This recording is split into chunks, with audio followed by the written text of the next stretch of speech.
je demande donc à Jean-François Soussana, Christian Rousseau et Maximin Charpentier de bien vouloir venir me rejoindre.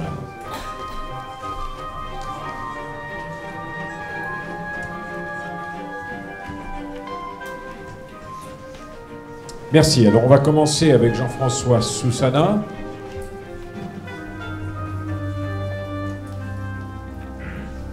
Merci de venir. Alors, messieurs, vous avez tous les trois un exposé qui va être fait avec des slides. Non, pas pour vous. Pour vous, oui. Pour vous, oui. Donc, je vous demande d'avoir la gentillesse de respecter vraiment le temps qui vous a été donné. Car c'est très difficile de couper quelqu'un qui a beaucoup de slides. On commence avec Jean-François Soussana. Donc, si vous voulez bien venir à la tribune. Vous passez le premier, je dois l'avouer, parce que vous avez un avion à prendre. Et que normalement, peut-être du TTM, vous passez dans le deuxième ou troisième, mais c'est comme ça. Ingénieur agronome, vous êtes monsieur environnement de l'INRA, l'Institut national de recherche agronomique. Le thème donc de tout ce que vous allez aborder, vous trois messieurs, c'est comptabilité entre une agriculture productive et enjeux climatiques. Oui, alors je vous remercie. Et je crois que le débat a déjà été bien amorcé dans la table ronde précédente. Et finalement, ce que nous pouvons apporter, c'est sans doute de le mettre un petit peu en contexte au regard des négociations sur le climat qui vont avoir lieu très prochainement à Paris. Alors on peut regarder dans les engagements des pays quelle est la place du secteur des terres, de ce secteur agriculture, forêt, changement d'usage des sols. C'est assez instructif. C'est une étude qui n'est pas encore publiée, mais qui va sortir la semaine prochaine, je pense, qui a été faite par IASA, qui est un institut avec lequel nous collaborons, qui indique que 92 pays, sur 122, puisque l'Union européenne apparaît comme un seul bloc, proposent des actions d'atténuation dans le secteur des terres. Et finalement, d'après l'estimation qui est faite, alors il y a forcément des incertitudes quand on regarde ces engagements nationaux, les actions sur l'agriculture, sur la forêt, sur les changements d'usage des sols, représenterait entre un quart et 30% du total des engagements des pays dans la COP21 par rapport à cet horizon 2025 ou 2030 de réduction des émissions. Et vous avez un grand nombre de pays qui finalement proposent une comptabilité net-net, c'est-à-dire qu'ils proposent de regarder non seulement la baisse des émissions de gaz à effet de serre, mais aussi le stockage de carbone, ce qui, je crois, renvoie à la remarque d'Alain Carcenti à l'instant sur le fait que ces deux termes ne sont pas strictement équivalents. Puisqu'en effet, si vous n'émettez pas une tonne de CO2 ou une tonne de protoxyde d'azote ou de méthane, eh bien, c'est quelque chose qui est évité, qui donc va agir sur le climat de manière tout à fait durable.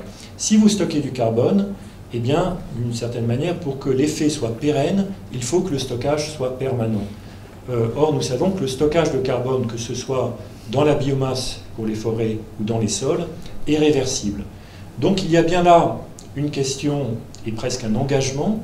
Comment fera-t-on, en mettant en place ces solutions dont nous parlons maintenant de séquestration de carbone, pour garantir qu'elles seront mises en place dans la durée, donc que l'on ne reviendra pas en arrière sur les pratiques qui ont permis un stockage. Alors, il faut mettre ça en perspective au regard de la place du secteur des terres aujourd'hui dans les émissions mondiales de gaz à effet de serre. Il représente un quart environ des émissions de CO2, c'est ce qu'indique le dernier rapport du GIEC, et nous craignons qu'à l'avenir, si les réductions sont appliquées dans les autres secteurs, ce secteur ne devienne le principal secteur émetteur, puisque toutes les estimations, en tenant compte de scénarios socio-économiques, de différences dans la croissance démographique, dans l'économie, indiquent qu'on aurait entre 35 et 50% des émissions mondiales, s'il n'y avait pas d'action dédiée dans ce secteur, qui proviendraient de l'agriculture principalement, même en tenant compte d'un ralentissement de la déforestation qui est tout de même scénarisé dans la plupart des cas. Donc, vous comprenez qu'il y a là un poids important qui va finalement résonner comme une responsabilité politique du secteur agricole par rapport à la stabilisation du climat. Si nous regardons le dernier rapport du GIEC, nous observons qu'il y a bien des progrès qui ont été faits. Depuis les années 1960, on peut constater qu'il y a une plus grande efficience de l'agriculture, autrement dit, moins de rejet de CO2 en équivalent par kilo de produit. Par exemple, pour la viande de bœuf, Dans les années 60, il y avait 7 kg de CO2 équivalent par kilo de viande produite. Et aujourd'hui, nous serions aux alentours de 5,5 kg de CO2 équivalent par kilo de viande. Donc, une certaine réduction, mais qui est tout de même lente. On parle là de baisse des émissions par unité de production inférieure à 1% par an.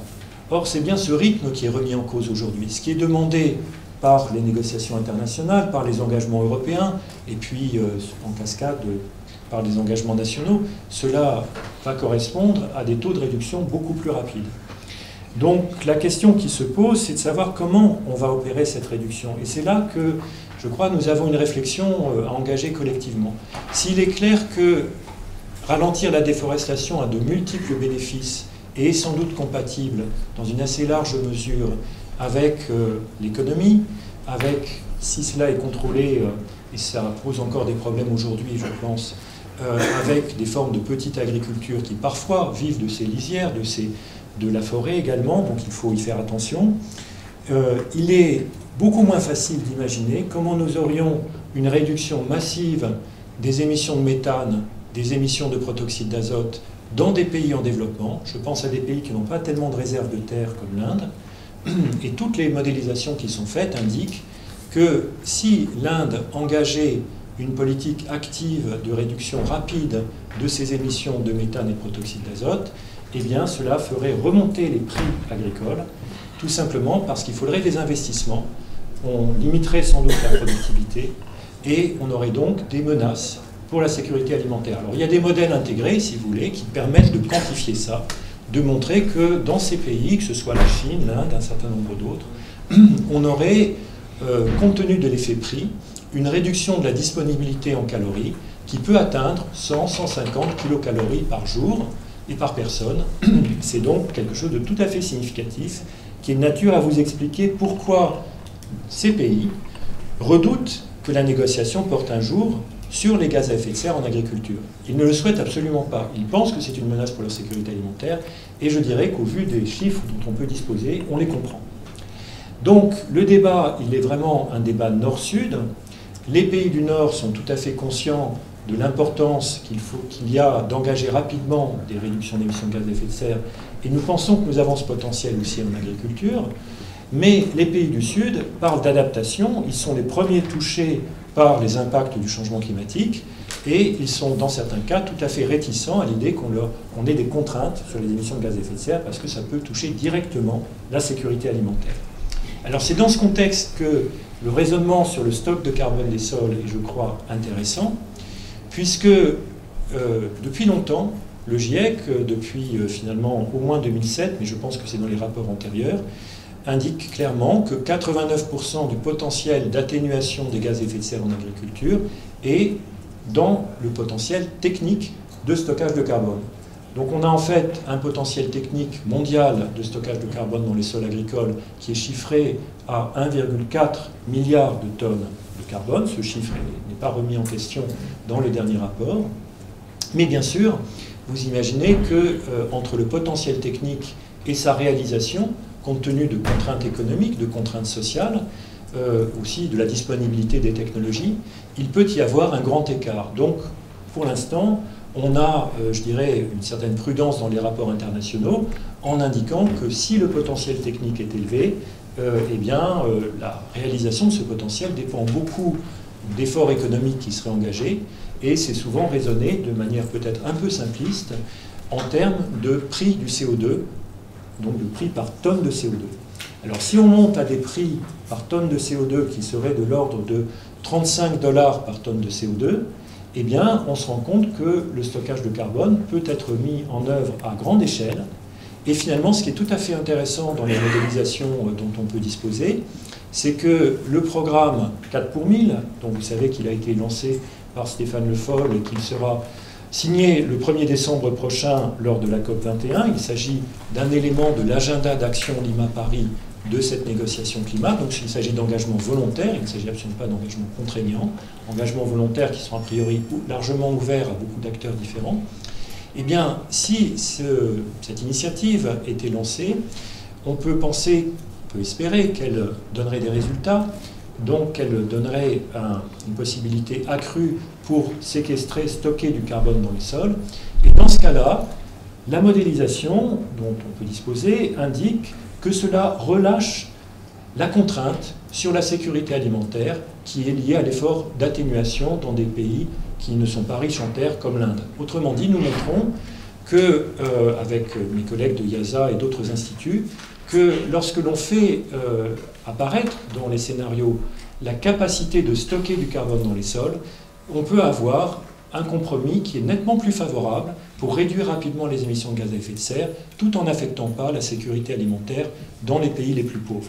Donc c'est surtout le message que je voulais vous faire passer. Je voulais aussi vous dire que le potentiel technique, il est présent. En fait, on peut évaluer à 3,4 milliards de tonnes de carbone le potentiel tel qu'il figure dans les rapports internationaux, dans la littérature scientifique. Ça correspond bien à ce qui est avancé dans le chiffrage 4 pour 1000. Maintenant, disons que le grand enjeu, c'est de savoir s'il est possible de réaliser ces actions de stockage de carbone dans des conditions qui sont acceptables au plan économique, acceptables au plan social, compatibles par exemple avec les règles que la FAO suggère pour les terres, par exemple les droits de propriété sur les terres, sur les ressources, et finalement quels sont les effets d'entraînement que ça peut avoir. Alors en ce qui concerne le compromis avec la production, on peut dire que lorsque l'on part de sols dégradés, le fait de mettre en œuvre de bonnes pratiques permet à la fois d'augmenter la matière organique et d'augmenter les rendements. Si l'on prend dans une synthèse d'une trentaine d'études internationales l'effet 4 pour 1000, donc si vous voulez, en moyenne, en augmentant de 4 pour 1000, de 0,4% par an, le stock de matière organique des sols, et bien en moyenne, pour des études qui concernent plutôt les pays en développement, on a un effet associé qui est d'une augmentation de 1,4% par an des rendements. Alors évidemment, ce n'est pas pendant une période indéfinie, c'est pendant la période où on restaure des sols qui ont été dégradés. Mais quand on parle de sols dégradés, on a bien une synergie entre l'augmentation de la production, l'augmentation du stock de carbone des sols. Un autre élément important, qui n'est pas malheureusement très bien quantifié, c'est que les sols qui sont plus riches en matière organique ont plus de capacité de rétention en eau. Il y a une meilleure infiltration de l'eau. Il y a au moins un article scientifique qui a montré qu'en Chine, les sols qui avaient été restaurés, donc qui étaient riches en matière organique, permettaient une meilleure stabilité des rendements que les sols qui étaient dégradés. Donc vous aviez beaucoup plus de variabilité annuelle dans les sols dégradés que dans les sols qui étaient plus riches. Donc là aussi, nous pensons qu'il y a une synergie possible avec l'adaptation au changement climatique, compte tenu de ses propriétés pour l'eau. Je crois donc que, si vous voulez, le potentiel technique est là. Il est sans doute compatible avec des efforts économiques importants qui seraient engagés. Et pourquoi ne pas les engager sur un secteur qui nourrit les hommes, sur un secteur qui permet la subsistance d'un très grand nombre de petits agriculteurs, plutôt que de l'engager, disons, dans le monde industriel, où les effets ne seraient pas aussi importants au plan social, du moins. Voilà, donc je crois que c'est un petit peu le message dont je voulais vous faire part, tout en soulignant, bien sûr, la difficulté d'un plan d'une telle ampleur, et puis les risques que l'on peut toujours imaginer, puisque les ONG nous disent, attention, vous allez créer un accaparement des terres, et ainsi de suite. Donc, je crois qu'on ne peut rien en dire de très concret aujourd'hui. Il y a à la fois des opportunités, à la fois des risques. Tout dépend de la manière dont ce type d'action, au niveau mondial, peut se dérouler. Et encore une fois, il faut être extrêmement vigilant sur l'enjeu de la sécurité alimentaire. Je vous remercie. Merci, Jean-François Soussana. Donc vous pouvez quitter l'estrade parce que c'est dans votre taxi passe dans 10 minutes, donc ça ira, vous avez le temps. Ah d'accord. Christian Rousseau, vous êtes président délégué en charge de l'agriculture et de l'innovation chez Vivesia, la coopérative. Alors vous aussi, vous avez participé aux travaux préparatoires de la COP21. Et est-ce que tout ce que vous avez entendu ce matin va dans le sens de ce que vous allez nous dire, ou est-ce que il y a des choses qui vous ont choqué ou pas? Écoutez, merci, bonjour à toutes et tous. Je suis complètement en phase avec ce qui vient d'être dit, et je vais vous le démontrer par la mesure. Parce que là, il s'agit donc de faire un travail qui a été fait par l'IAD, l'Institut de l'agriculture durable, pour lequel Vivesia est membre fondateur, et qui a travaillé sur un centre d'exploitation en France. Et nous avons développé un logiciel qui s'appelle Indiciad et qui permet de mesurer par des indicateurs simples l'évolution de ces principaux indicateurs dans les exploitations agricoles. Et on traduit ça sous forme de radar, que vous connaissez bien, et qui montre, évidemment, plus on s'élargit vers les extrémités des axes, plus on est bon par rapport à ces indicateurs. Eh bien, nous avons travaillé donc la quantification, la mesure, en quelque sorte, du carbone stocké, et ça va être l'objet de mon propos, comment l'agriculture peut-elle stocker du carbone dans ses sols, en particulier, et je pense que Rémi, tu vas te régaler, parce que c'est un tweetos comme moi. Voilà, alors, 79 exploitations réparties sur l'ensemble de la France, parmi lesquelles il y a les éleveurs et parmi lesquels il y a les céréaliers. Bon, ça c'est un rappel pour montrer quelles sont les techniques qui permettent de stocker du carbone. Je passe assez vite là-dessus. On sait bien que les forêts stockent plus de carbone que les sols nus, que c'est plus discutable que le travail superficiel stocke plus de carbone que le labour et que le semi-direct en stocke plus que le travail superficiel, et que les haies également stockent du carbone, mais il n'y a pas des haies sur 100% des surfaces, heureusement d'ailleurs. Donc, cela étant dit, comment nous avons construit l'échantillon? Alors voilà, les petits points rouges vous montrent l'endroit où sont réparties nos fermes sur lesquelles nous avons échantillonné et nous avons travaillé, nous avons donc relevé ces indicateurs. Nous avons utilisé une méthode pour évaluer. Alors c'est pas peser, hein, vous savez bien qu'on est en agronomie. Nous avons évalué donc les quantités stockées de matière organique en matière organique stable par l'utilisation du bilan humique. Et ce bilan humique, évidemment, on n'a rien trouvé de plus, peut-être plus facilement utilisable que le rapport du Puy-Hénin, qui date de 1945, c'est pas d'hier, auquel on a adapté des corrections de calcul qui tiennent compte, évidemment, parce que vous savez qu'on a deux coefficients, un coefficient de stockage et un coefficient de minéralisation. Le coefficient de minéralisation est beaucoup plus complexe à déterminer, et il faut prendre en compte à la fois l'intensification du travail du sol et à la fois les températures, le climat, etc. Donc c'est un peu plus compliqué. On a donc utilisé quelques références connues sur lesquelles je passe assez vite. C'est critiquable, vous pouvez me critiquer, mais on n'a pas trouvé de moyen plus facile, si vous voulez, pour utiliser les indicateurs des agriculteurs. Parce qu'on peut trouver des équations extrêmement malines, sauf que si elles ne sont pas utilisables par les agriculteurs, ça ne sert à rien. Voilà. Donc on est assez pragmatique. Donc les 27 céréaliers qui sont dans l'échantillon. Vous voyez qu'on a mis des plus et des moins selon qu'ils sont stockeurs de carbone ou déstockeurs de carbone. 74% de ces céréaliers en semi-direct sont des stockeurs, 11% sont des déstockeurs. C'est-à-dire qu'on peut être en semi-direct et aussi déstocker du carbone. Et puis parmi les TCS, eh bien, on a 4% qui ne stockent pas de carbone, qui déstockent plutôt, et 11% qui stockent. Il y a 3 agriculteurs en labour, donc j'en parle pas, l'échantillon est beaucoup trop faible. Maintenant, sur les 52 éleveurs. Sur les 52 éleveurs, on retrouve les mêmes choses, il y a beaucoup plus de TCS chez les éleveurs. Donc en TCS, 29% stockent, 25% ne stockent pas, et en semi-direct sous couvert végétal, 34% stockent et 6% ne stockent pas. Je passe vite. Donc, première conclusion. Les pratiques agricoles n'ont pas toutes la même performance, naturellement. Les techniques culturales simplifiées, peu présentes chez les céréaliers, et on a plutôt des semi-directs, alors ce sont des gens qui sont membres de l'IAD, hein, ça explique pourquoi. Chez les éleveurs, les résultats sont plus contrastés, pour un tas de raisons. On perd du carbone dans la moitié des pratiques TCS, en particulier chez les éleveurs, et on en gagne sur l'autre partie. En semi-direct, on stocke plus de carbone d'une manière générale, on en déstocke moins d'une manière assez générale aussi. Mais on peut dire que la séquestration du carbone par les sols est dépendante d'autres pratiques que celle du travail du sol. Pas que, du moins. Les rotations, on s'est intéressé aux rotations. Je vais passer assez vite sur les rotations parce qu'on a tout, des rotations courtes, des rotations moyennes et des rotations longues. On s'aperçoit que d'une manière générale, la longueur de la rotation a assez peu d'influence sur le stockage du carbone. Ce qui a plus d'influence sur le stockage du carbone, et ça a été dit ce matin, c'est le fait de pratiquer les couverts végétaux, les intercultures, de quelle sorte. Et ces intercultures sont présentes chez nos agriculteurs dans 70% des cas, intercultures courtes et longues, je précise. Donc, maintenant, l'exercice, il est très théorique. On prend ces agriculteurs avec leurs pratiques d'aujourd'hui et on les projette à 30 ans. C'est-à-dire pendant 30 ans, on considère qu'ils ne changent pas leurs pratiques et on va mesurer ce qui se passe, et vous allez très bien faire la relation avec ce qu'a impliqué Stéphane Le Foll avec son 4 pour 1000. Qu'est-ce que c'est le 4 pour 1000?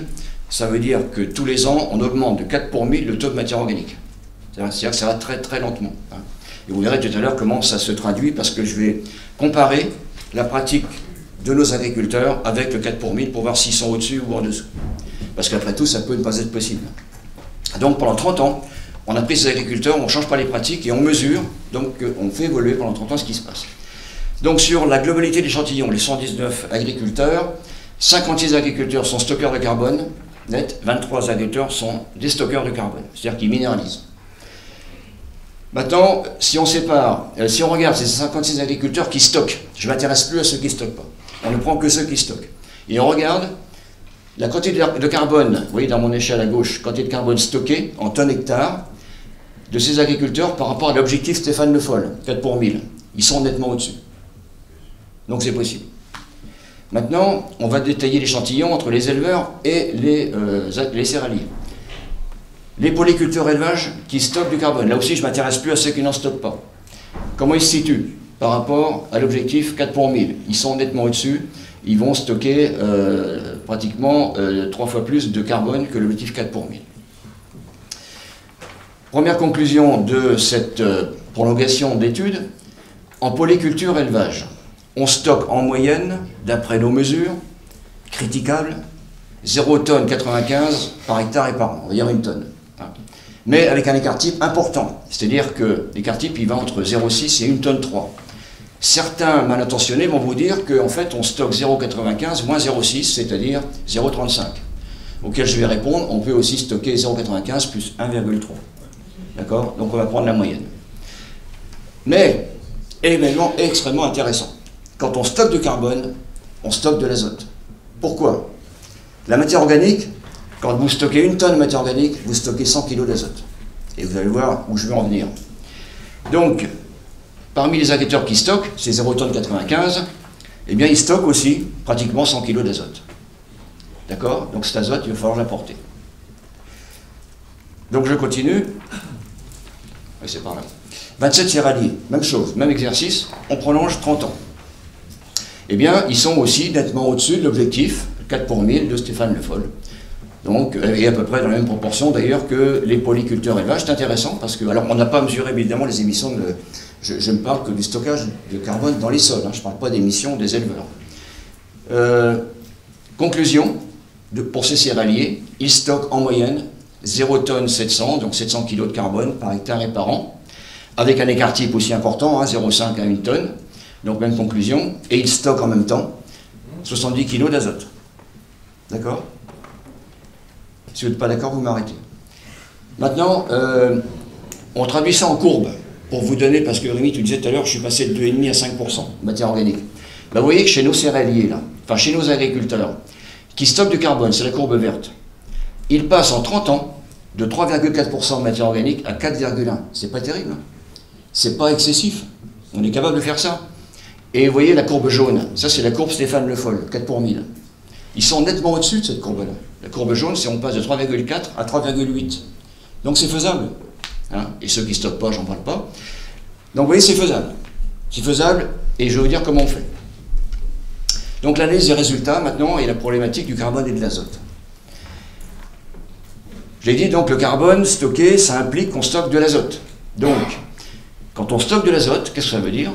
On soustrait de l'azote au lessivage. OK? Parce que ce carbone, il est fixé dans la matière organique, dans l'humus.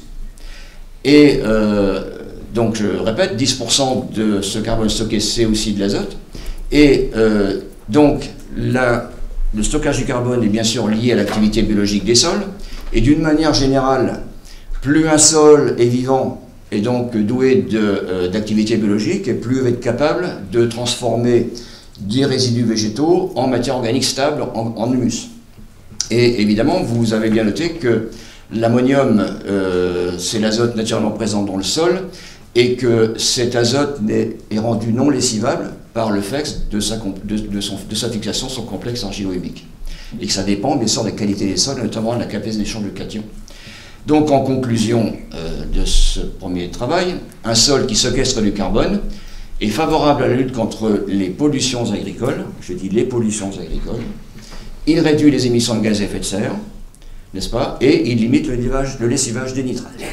Bon, donc il faut l'avoir en tête.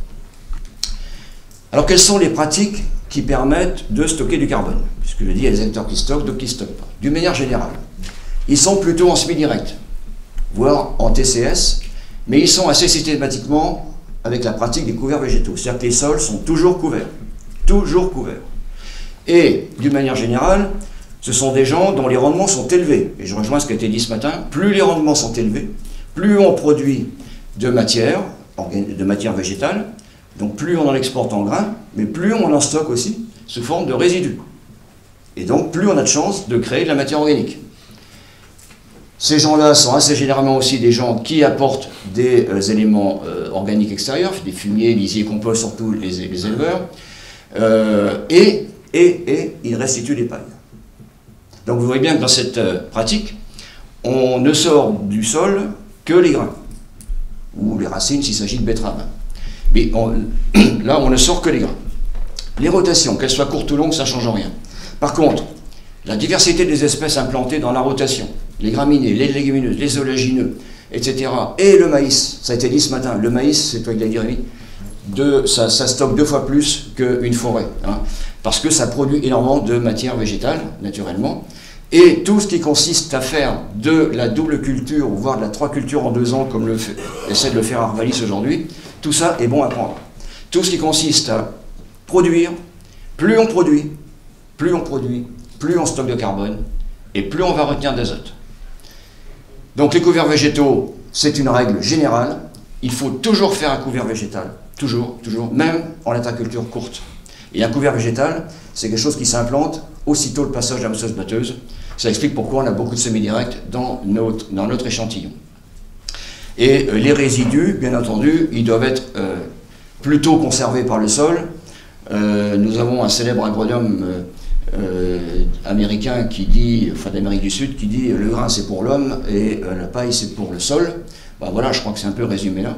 Alors maintenant, il va falloir regarder, quand on exporte des pailles pour alimenter des usines à biomasse, comme on a peut-être demain chez nous, comment on va mesurer effectivement l'effet sur le sol, hein, et je laisserai Maxima tout à l'heure en parler, il en fera plus que moi. Donc, quelques remarques pour agrémenter mon propos. Plusieurs facteurs indépendants des agriculteurs jouent un rôle important dans le stockage du carbone, notamment le jeu des températures. Et il est évident que pendant 30 ans, à mon avis, c'est là où on est un peu faux. Pendant 30 ans, il y aura une modification climatique qui fera que les températures vont changer. Donc il faudra aussi le prendre en compte. Le type de sol, évidemment, est important. Chez nous, on est en terre crayeuse. Ça ne se passe pas du tout de la même manière que quand on est en terre limoneuse ou argileuse, ou argilo-limoneuse. Donc on essaie de corriger par notre équation de Machet, mais il n'y a pas que ça. Et le taux de départ de matière organique, évidemment, plus il est faible, plus c'est facile de remonter. Hein. Ça, c'est une évidence. Donc, pour les gens qui font déjà bien, ça va être plus compliqué de stocker plus de carbone. Et quelqu'un disait, le monde est fini. Évidemment, on ne stockera pas du carbone pendant 107 ans, parce que quand on aura atteint une limite au taux de matière organique, on aura du mal, évidemment, à maintenir cette limite, mais surtout à éviter qu'elle ne se dégrade. Parce que la vie, c'est comme ça. Hein. Voilà. En conclusion, pour que l'agriculture stocke du carbone, il faut donc minimiser le travail du sol. Et en même temps, quand on minimise le travail du sol, eh bien on passe de 100 litres de fuel à l'hectare à 30 ou 40 litres. Premier gain. Hein. Et en même temps, on utilise moins de tracteurs. Et comme on utilise moins de tracteurs, on déstocke moins de ressources fossiles pour les construire. Et puis, on fait moins d'heures de malheur. Ça, c'est pas sympathique, évidemment, sur le plan emploi, mais bon, on trouvera d'autres moyens. On parlait tout à l'heure des méthaniseurs. Alors moi j'ai beaucoup d'amitié pour les méthaniseurs, sauf que quand on méthanise un produit organique, on retire le carbone. Et que donc on restitue au champ surtout de l'azote. Et donc, c'est pas forcément comme ça qu'on va stocker du carbone. Alors évidemment, ça performe l'équation circulaire, si je puis dire, mais voilà, on met de l'azote plutôt que du carbone. Donc il ne faudra pas se contenter que de ça. Et il faut aussi utiliser la capacité des légumineuses, bien entendu, à stocker de l'azote. Parce que tout à l'heure, quand j'ai dit, quand on stocke du carbone, on stocke de l'azote. Où va-t-on chercher l'azote stocké? Et pour faire une comparaison entre un agriculteur qui stocke du carbone, un céréalier par exemple, 70 unités par hectare et par an, et un qui le déstocke parce qu'il laboure comme un malade, et que finalement il minérise sa matière organique. Lui, il va sortir 70 unités d'azote. nous avons le même bilan azoté, j'en reviens à la directive nitrate. Et là, je vais faire un peu de politique, si vous permettez.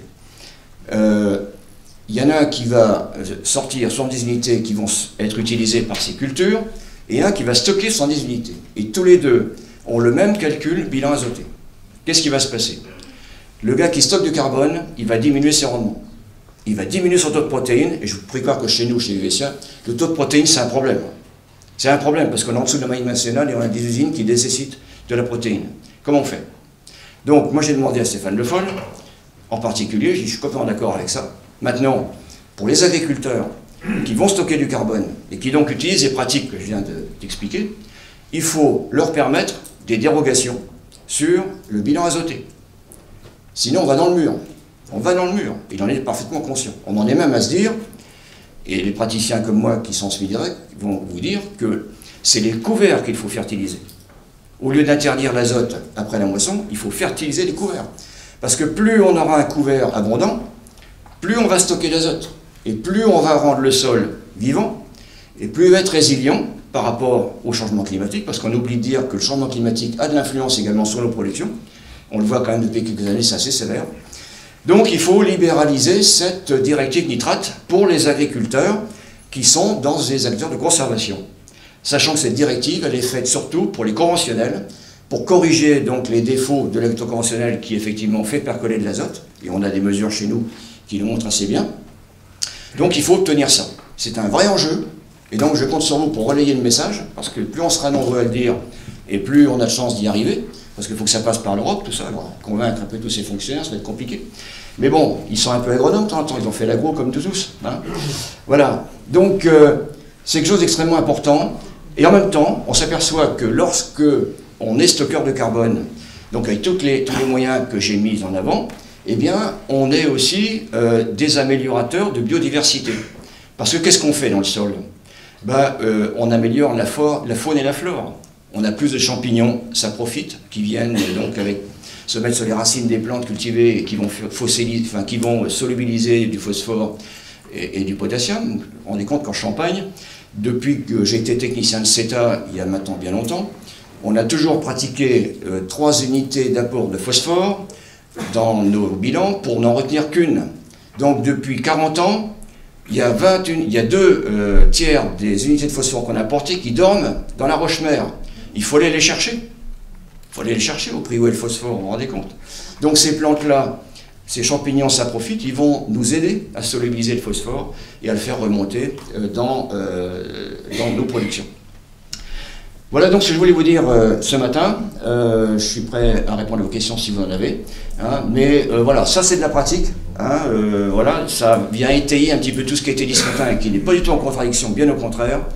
Ça veut dire que si nous voulons demain stocker du carbone dans nos sols, et c'est possible, et Claude Roy l'a rappelé tout à l'heure combien on pouvait stocker par l'agriculture, je crois que c'est la nouvelle voie de l'agriculture, c'est quelque chose qui, à l'occasion de COP21, doit être dit très haut et très fort, c'est une nouvelle vocation pour l'agriculture. Maintenant, il faudra peut-être qu'on se fasse indemniser du carbone qu'on stocke, et là, on va tous s'y atteler, parce que c'est un enjeu considérable pour les agriculteurs. Je rappelle qu'avec la réforme de la PAC de 2015 à 2020, nous allons perdre dans nos régions 150 € de produits bruts à l'hectare, donc de revenus à l'hectare, parce qu'il n'y a pas de charge en face. Et ces 150 €, il va falloir les compenser. Voilà, je vous remercie. Merci Christian Rousseau. C'est à vous, Maximin Charpentier. Maximin Charpentier, vous êtes agriculteur, vous êtes président de l'association Agro-Ressources et Bioéconomique Demain, vous êtes aussi président de la Chambre d'agriculture de la Marne. Alors vous allez parler, vous, de votre expérience d'agriculteur et puis aussi de ce qui est maintenant la célèbre ferme 112, je crois. Merci. Merci à vous.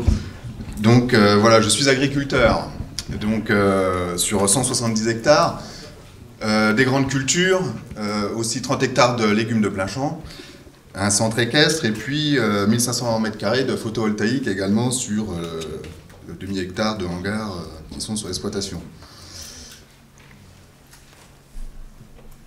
Je ne sais pas si vous pouvez mesurer tout ce qu'on demande à un agriculteur aujourd'hui. Moi, ma question aujourd'hui, c'est de répondre à comment passer du constat de l'opportunité d'un secteur à sa mise en marche concrète, comment accompagner une mutation, comment construire sa capacité de transfert, comment construire les systèmes de demain, comment produire plus avec moins d'engrais, moins de pesticides en piégeant le carbone, en garantissant de la compétitivité et de la durabilité aux débouchés alimentaires et non alimentaires.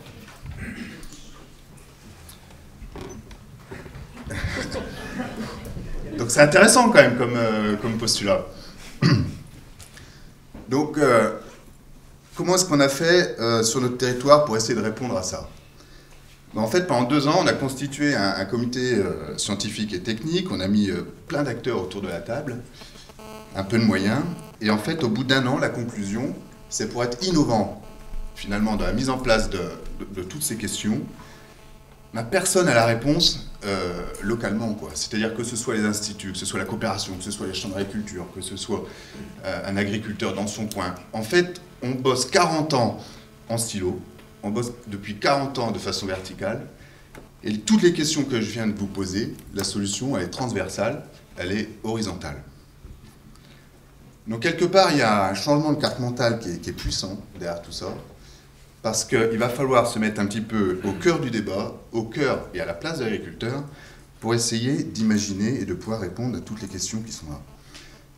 Alors, produire autrement en Champagne-Ardenne, un pôle d'excellence de recherche et d'innovation pour une ressource agricole durable. Alors, les enjeux, donc la finalité, c'est bien accompagner la mutation des systèmes de production agricoles régionaux, donc vers cette triple performance, avec... ça n'a pas avancé... Donc, avec 4 enjeux majeurs, développer la compétitivité, créer de la valeur ajoutée en agriculture et dans les agro-industries, renforcer l'ancrage des exploitations agricoles dans les territoires, améliorer la durabilité des productions et des emplois, donc transition énergétique vers une moindre utilisation d'énergie fossile, adaptation et lutte contre le réchauffement climatique, donc stockage du carbone, diminution des rejets, accroître la fertilité des sols et la résilience des systèmes de culture, diversification de la rotation, développement des couvertures du sol. Donc ça, c'est en résumé, finalement, ce que je viens de vous dire et toute la problématique centrale sur laquelle on est. Et finalement, la réponse à ça, c'est qu'il faut associer donc, tous les moyens qui existent, c'est utiliser tous les éléments monofactoriels afin de pouvoir faire enfin une recherche, quelque part, qui puisse être multifactorielle. Donc pour pouvoir, quelque part, écrire cette histoire-là, on a décidé de créer une association, un cluster qui s'appelle Agro-Ressources et Bioéconomie Demain, qui se veut en fait de mettre autour de la table tous les acteurs qui ont un intérêt à partager toute la problématique qu'on vient d'étayer. Donc on souhaite fédérer au niveau régional les acteurs de la recherche, du développement, de la formation, promouvoir les programmes de recherche et de développement, favoriser le transfert des connaissances, promouvoir la bioéconomie sur le territoire. Investissement dans une ferme agroécologique pilote, plateforme d'open innovation en tête de réseau de la recherche et du développement. Développer une approche système pour accompagner la mutation des exploitations vers la transition agroécologique, tester et accompagner le déploiement des nouvelles technologies. Donc l'association qu'on souhaite mettre en place a pour but finalement de répondre à toutes ces problématiques-là, en fait, en s'organisant. C'est-à-dire que les défis qui sont devant nous peuvent être relevés, et je pense qu'en s'organisant, en amenant de la méthode, on peut finalement trouver des solutions. Donc l'ambition de l'association, évidemment, produire des agro-ressources en restant compétitif et respectueux de l'environnement, avec un mot-clé qui est l'innovation. Il y a 2 principes fondateurs. Être le promoteur de la recherche et du développement, de la production des agro-ressources, en particulier en lien avec les thématiques du pôle IAR. Et le modèle global de l'association se doit être à l'équilibre et s'inscrire dans un mode entrepreneurial. Ces 2 principes-là sont pour moi très importants. Pourquoi? Parce qu'ils inscrivent dans le temps la façon dont on va fonctionner. Et quelque part, le modèle qui est derrière, quand on dit qu'il y a un modèle entrepreneurial, c'est qu'on doit aussi sortir du modèle de la financiarisation actuelle de la recherche et du développement parce que finalement, on sait aussi qu'il va falloir répondre à toutes ces questions avec moins d'argent. Ou en tout cas, avec moins d'argent public. Et du coup, avec une autre façon d'imaginer la financiarisation de la recherche et du développement, qui sont des thématiques essentielles pour être innovants dans nos métiers. Alors, qui est autour de la table aujourd'hui de cette association? Donc, les acteurs régionaux déjà mobilisés, donc les membres fondateurs, le réseau des champs d'agriculture, la région Champagne-Ardenne, le pôle IAR, la FDSEA, la Fondation de France, la Fondation Paris-Reims, la Fédération régionale des coopératives, les CCI, la Fondation Jacques de Bohan, et les membres bienfaiteurs, Vivesia, Cristal Union, le groupe Soufflet, Crédit Agricole, Groupe Ama. Quel va être le but de cette association? Cette association a pour but de réunir un comité scientifique et technique et d'écrire ce que peut être le cahier des charges de la gestion de la ressource d'une façon globale. Au moins qu'il y ait un lieu de confrontation où chacun puisse partager déjà son paradigme, l'échanger et que tous ensemble on puisse écrire ce que doit être un cahier des charges de gestion de la ressource. Ensuite, cette association-là a un deuxième but. Elle a un but d'ingénierie financière. C'est-à-dire, c'est construire la recherche de financiarisation moderne, adaptée à notre époque. Et ensuite, le troisième objectif de l'association, c'est vraiment la confrontation des acteurs et la complémentarité des acteurs sur le territoire. Cette association va avoir plusieurs outils à sa disposition, dont un qui est une ex-base aérienne, donc la base 112, sur le territoire de Reims, donc c'est à 5 km de Reims, il y avait 550 hectares de libérés par l'armée. Et donc on s'est posé la question de faire de cette plateforme, finalement, qu'est-ce qu'on pouvait y faire? En fait, on va y faire l'ancrage de la recherche et du développement du cluster. Donc un projet ancré dans un territoire, autour de l'agriculture des agro-industries, avec la bioraffinerie territorialisée, avec les agrocarburants, molécules d'intérêt biosourcées, les IAA, avec les sucreries, meuneries, malteries, amidonneries. Donc, en fait, au cœur d'un territoire, avec toutes ses composantes. Et en gros, cette association-là se veut être un petit peu la partie amont du pôle de compétitivité, où le pôle de compétitivité est plutôt la partie aval sur toute la partie industrie. On essaye d'inscrire finalement une partie amont sur la gestion de la ressource, et donc complètement en lien avec les thématiques du pôle de compétitivité IAR.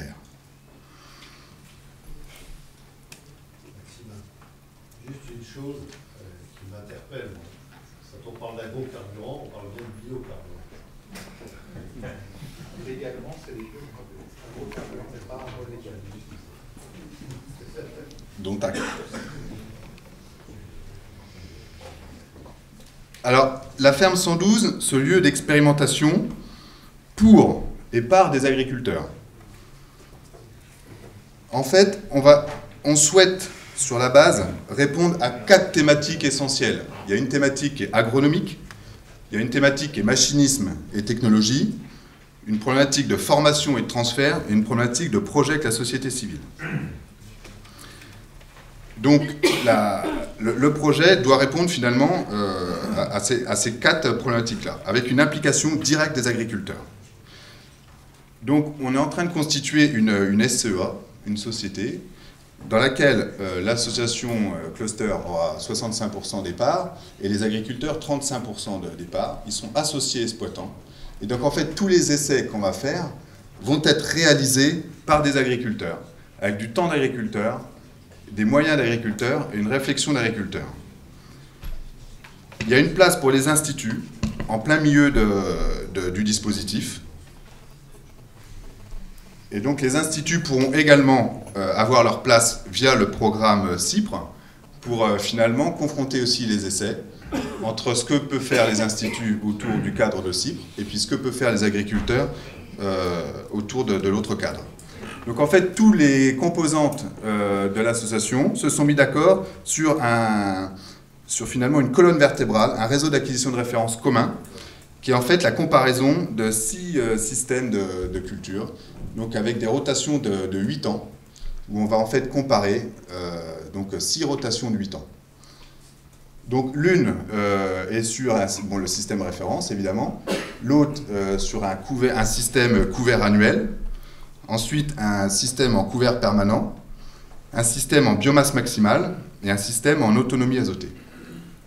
Avec cette approche, en fait, on souhaite se dire, c'est vraiment par la rotation et c'est vraiment par l'innovation de l'approche du système qu'on va réussir à trouver des solutions et surtout qu'on va réussir finalement à répondre à la multitude de questions et finalement de challenges que doivent relever les agriculteurs. Donc améliorer la fertilité des sols, une moindre consommation d'entrants chimiques, une moindre consommation d'énergie fossile, améliorer la résilience des systèmes de culture, lutter contre le changement climatique.